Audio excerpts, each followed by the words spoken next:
Oke, kita ketemu lagi pada materi pertama video ketiga. Elemen penting pengelolaan organisasi. Yang pertama, governance, yang kedua, risk management, dan yang ketiga adalah control. Yang pertama, governance adalah proses yang dijalankan oleh Dewan Komisaris untuk mengotorisasi, mengarahkan, dan mengawasi manajemen dalam menjalankan organisasi untuk memastikan pencapaian tujuan organisasi.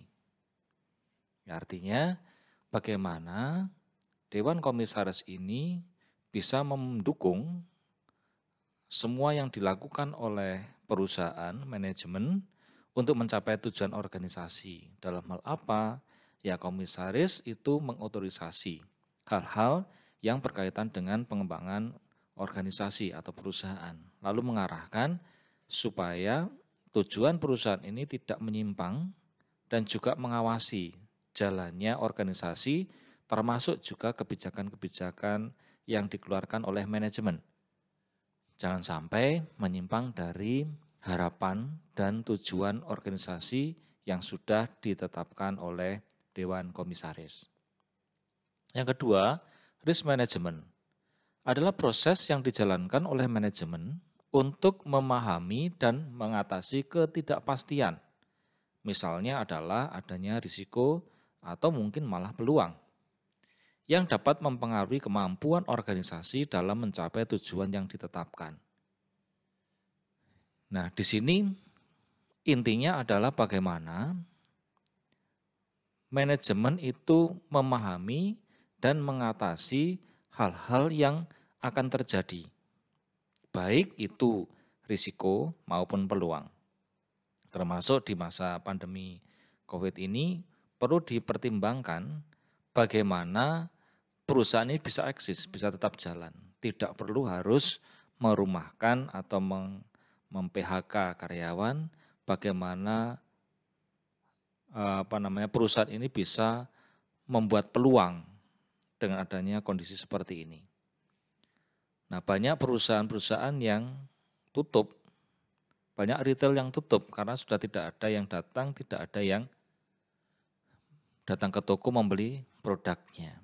Tetapi ini menjadi peluang bisnis online. Yang tadinya harus datang, sekarang dibuat sistem untuk penjualan online dan ternyata itu menjadi peluang yang bagus. Nah, ini contoh bagaimana manajemen bisa memahami dan mengatasi ketidakpastian, baik itu risiko maupun peluang. Tujuannya apa? Ya supaya organisasi itu mencapai tujuan yang telah ditetapkan atau perusahaan ini bisa sesuai dengan tujuan yang diharapkan. Berikutnya adalah control. Adalah bagian dari risk management berupa proses yang dijalankan oleh manajemen untuk menurunkan risiko sampai ke tingkat yang dapat diterima dan dipertanggungjawabkan. Jadi kalau risk management itu bisa baru memperkirakan apa saja yang mungkin bisa terjadi, baik risiko maupun peluang. Di sini adalah pengendalian supaya apa? Kalau terjadi risiko bisa dikendalikan sampai ke tingkat yang bisa diterima. Kalau ada peluang bisa menjadikan peluang ini menjadi sesuatu yang bisa mendukung perusahaan untuk mencapai tujuannya. Nah, di sini kontrol ini penting, pengendalian ini penting supaya apa? Langkah atau jalan yang dilakukan oleh perusahaan secara aktivitas atau operasional bisa sesuai dengan yang diharapkan sehingga tujuannya tercapai. Nah, ini adalah proses kontrol pengendalian. Sama dengan saudara belajar. Risikonya apa? Saudara sakit sehingga saudara tidak bisa ikut ujian, lalu saudara tidak lulus pada ujian tersebut. Nah, pengendaliannya bagaimana supaya saudara tidak sakit? Ya, minum, makan yang sehat, istirahat yang cukup, jangan begadang dan sebagainya. Inilah pengendalian. Jadi pengendalian bagian dari bagaimana risk management ini bisa dilakukan. Oke, berikutnya adalah penugasan audit. Ada 3 tahap penting dalam proses penugasan audit internal. Yang pertama adalah perencanaan penugasan, lalu pelaksanaan penugasan dan pelaporan. Jadi kita harus buat rencana dulu. Perencanaan itu penting. Lalu setelah itu kita laksanakan, lalu kita pertanggungjawabkan dalam bentuk laporan. Nah, perencanaan elemennya adalah mencakup memahami objek audit. Kita mau mengaudit apa sih? Kita harus pahami dulu objeknya. Jangan sampai kita ketika mengaudit malah bingung, ini objeknya apa toh? Nah, bisa melalui observasi pendahuluan atau pemeriksaan pendahuluan. Kita cek data, ngobrol-ngobrol, oh ternyata objeknya seperti ini. Baru kita bisa menetapkan tujuan penugasan, apa yang harus kita audit. Kalau sudah menentukan tujuannya, baru kita bisa menentukan kebutuhan-kebutuhan bukti yang nanti bisa mendukung proses audit yang kita lakukan. Lalu menentukan sifat, saat, dan luas audit, kapan itu dilakukan, menggunakan metode apa, selama berapa lama kita akan mengaudit. Nah, ini kaitannya dengan perencanaan penugasan.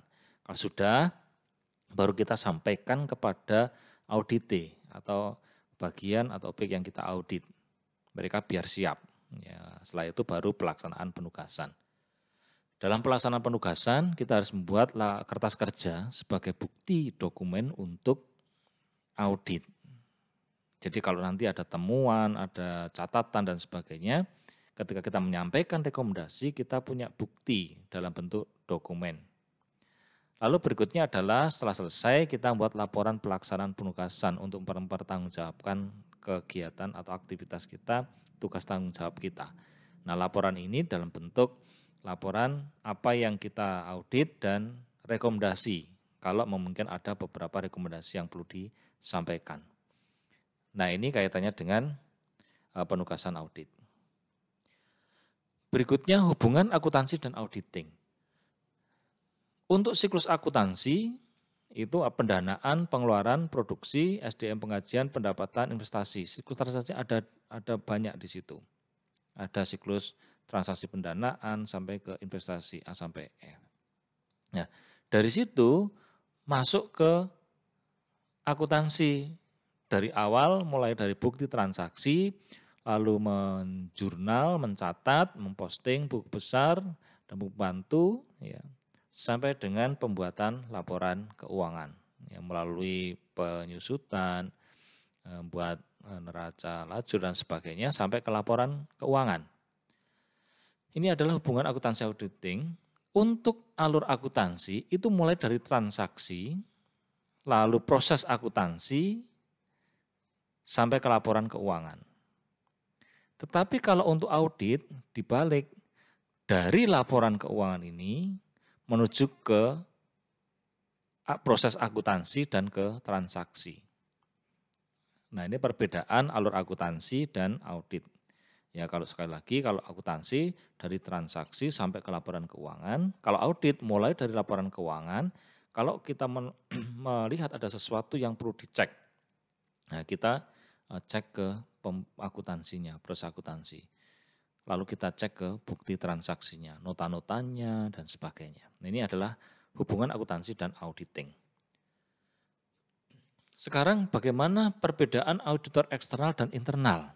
Untuk auditor eksternal atau akuntan publik adalah auditor yang menjalankan profesi auditor secara independen melalui wadah yaitu kantor akuntan publik. Jasa utama auditor eksternal adalah audit laporan keuangan, yaitu jasa penjaminan untuk memberikan pendapat tentang kewajaran pelaporan keuangan sesuai dengan standar akuntansi keuangan. Sesuai apa enggak? Sesuai dengan standar apa tidak? Nah, itu pernyataan akuntan publik ini yang nanti menjadi dasar perusahaan-perusahaan untuk berbenah diri kalau ada sesuatu yang perlu diperbaiki. KAP memberikan jasa penjaminan assurance atas pelaporan keuangan terutama untuk memberikan manfaat bagi pihak ketiga. Nah, pihak ketiga itu mengandalkan jasa pengujian laporan keuangan oleh KAP pada saat akan menggunakan laporan keuangan sebagai dasar pengambilan keputusan bisnis, termasuk perusahaan-perusahaan yang go public itu harus ada laporan audit eksternalnya dari akuntan publik. Nah, untuk auditor internal itu juga memberikan jasa penjaminan atau pengujian laporan keuangan, tetapi ditujukan untuk memberi manfaat bagi manajemen dan komisaris, bukan bagi pihak ketiga. Artinya, hasil dari pemberian jasa penjaminan pengujian laporan keuangan oleh audit internal ini digunakan oleh manajemen untuk mengambil keputusan, ya, bukan untuk pihak luar. Ini kaitannya dengan audit internal. Berikutnya, cakupan jasa internal audit. Tujuan terpenting internal audit adalah untuk membantu organisasi dalam mencapai tujuan dengan efektif dan efisien. Ini intinya. Jadi tujuan penting adalah itu, membantu organisasi dalam mencapai tujuan secara efektif dan efisien. Nah, hal ini mencakup penjaminan apa saja? Yang pertama adalah efektivitas dan efisiensi proses bisnis. Berikutnya, keandalan kualitas sistem informasi, pengamanan aset terhadap potensi kerugian, termasuk kerugian karena kecurangan manajemen dan karyawan, kepatuhan terhadap kebijakan manajemen, komitmen bisnis dengan pihak ketiga, peraturan dan hukum dan undang-undang seterusnya. Ya, di sini menjamin efektivitas dan efisiensi proses bisnis. Jangan sampai proses bisnis ini malah biayanya lebih besar, pendapatannya lebih kecil. Ya, harus efektif, ya, penggunaan mesin-mesinnya, SDM-nya dan seterusnya. Keandalan kualitas sistem informasi, apakah sistem informasi ini bisa mendukung, menjamin bahwa semua yang ada dalam perusahaan berjalan sesuai dengan ketentuan yang ditetapkan. Presensinya pakai fingerprint, bagaimana prosesnya setelah di fingerprint masuk ke sistem, lalu terekap dan sebagainya, itu jalan apa tidak. Jangan sampai kita sudah tadit menggunakan fingerprint ternyata tidak terekam, kan nggak ada gunanya. Pengamanan aset terhadap potensi kerugian, termasuk kerugian karena kecurangan manajemen dan karyawan, adanya korupsi, adanya fraud dalam perusahaan, adanya lapping dan sebagainya, atau mungkin error karena ketidaksengajaan, karena beban terlalu besar, terlalu banyak, kurang teliti dan sebagainya, bisa saja terjadi error. Ya. Lalu kepatuhan kebijakan manajemen komitmen bisnis dengan pihak ketiga, peraturan dan undang-undang. Ini berkaitan dengan operasionalnya. Apakah perusahaan sudah sesuai dengan undang-undang dan peraturan? Apakah kalau ada kontrak-kontrak dengan pihak ketiga sudah dijalankan dengan baik, tidak ada permasalahan bisnis dan sebagainya. Secara lebih spesifik, internal audit mencakup penugasan audit di bidang bisa produksi barang dan jasa, manajemen keuangan, sumber daya manusia, riset pengembangan, logistik, teknologi informasi dan sebagainya. Yang ada dalam perusahaan. Semua yang ada dalam perusahaan merupakan bagian penugasan dari internal audit. Tergantung bagian mana, unit mana yang perlu kita audit. Nah, ini tidak mungkin dalam 1 tahun, tidak mungkin semua bisa teraudit. Oleh karena itu buat perencanaan audit. Tahun ini mau mengaudit bagian apa, yang kira-kira ada masalah, banyak masukan, banyak kendala, banyak kemungkinan fraudnya, ya itu yang kita audit. Internal audit menggunakan beragam prosedur audit untuk menguji kecukupan dan efektivitas desain sistem untuk proses manajemen risiko, pengendalian dan governance atau pengawasan kinerja manajemen secara efektif dan efisien oleh Dewan Komisaris. Nah, internal audit menggunakan beragam prosedur audit untuk menguji, ya macam-macam prosedurnya, metode yang digunakan, bisa menggunakan kuesioner, bisa menggunakan observasi, ya inspeksi dan sebagainya. Nanti di materi berikutnya akan saya jelaskan. Berikutnya, prosedur audit mencakup wawancara dengan manajer dan karyawan. Ya, kalau ada hal-hal yang tidak terdokumentasi atau tidak mungkin terdokumentasi, itu bisa melakukan wawancara dengan manajer dan karyawan. Lalu untuk aktivitasnya kita bisa observasi, tidak perlu tanya, kita hanya melihat prosesnya seperti apa. Apakah berjalan sesuai dengan yang diharapkan apa tidak, ya, prosesnya. Contoh umpamanya harus menggunakan K3, harus menggunakan helm, harus menggunakan pelindung, sarung tangan dan sebagainya. Kita cermati, kita lihat apakah karyawan menggunakan itu apa tidak. Pelaksana menggunakan itu apa tidak. Kalau menggunakan, oh berarti sudah sesuai. Ya. Lalu inspeksi aset dan dokumen. Kita datangi bagian-bagian tertentu, kita lihat dokumen-dokumennya, umpamanya kita mau menguji penjualan.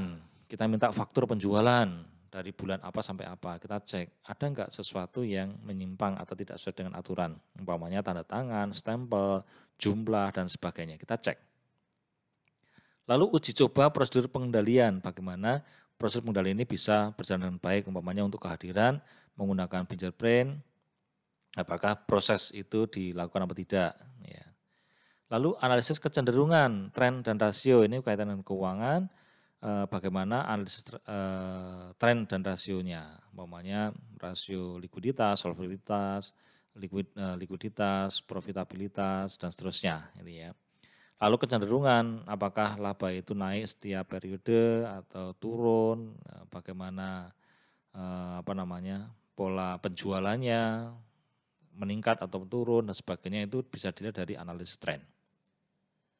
Lalu analisis data dengan menggunakan komputer, penjumlahan dan sebagainya. Kalau menggunakan sistem, yang menggunakan sistem. Kalau akuntansi menggunakan software akuntansi, ya kita analisis dengan menggunakan komputer, apakah sudah sesuai inputnya, prosesnya dan sebagainya.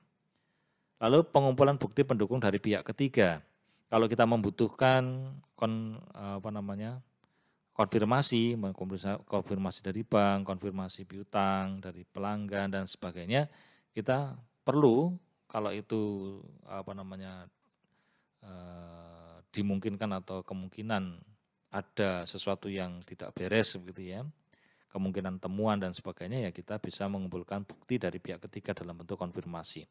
Lalu bisa juga pengujian langsung terhadap transaksi. Ya, kalau ada penjualan, kita lihat prosesnya seperti apa. Kalau ada pembelian, prosesnya seperti apa. Kalau ada proses produksi, kita lihat di bagian produksi, prosesnya seperti apa, bisa langsung kita uji. Lalu pelaksanaan internal audit. Audit internal diperlukan oleh semua jenis organisasi, baik yang berorientasi laba maupun berorientasi sosial. Ya, semua diperlukan karena Pak, internal audit itu membantu manajemen, membantu pimpinan untuk mencapai tujuan perusahaan. Nah, perusahaan dapat merekrut internal audit atau mengontrakkan fungsi internal audit outsourcing ke pihak luar, baik sebagian dari fungsi internal audit atau seluruhnya. Kalau perusahaan ini besar, biasanya sudah ada internal auditnya. Tapi kalau tidak, kita bisa outsourcing ya, dari kantor jasa akuntan. Ya, ini biasanya bisa membantu manajemen untuk memberikan masukan, bantuan dalam bentuk rekomendasi kepada perusahaan. Jasa internal audit pihak eksternal bisa KAP, bisa vendor lain atau di luar KAP, termasuk kantor jasa akuntan, ya, KJA. Ya. Jasa internal audit pihak ketiga diperlukan pada saat perusahaan tidak memiliki sendiri tenaga auditor dengan pengetahuan dan keterampilan yang disyaratkan. Kemarin sudah saya sampaikan, kalau seumpama saya itu bidang akuntansi, mau mengaudit bagian kendaraan, bagian armada begitu ya, saya nggak paham itu mesin-mesin itu. Saya membutuhkan montir, saya kontrak montir untuk mengecek ini mobil ini masih layak jalan enggak, bagaimana kondisinya dan sebagainya.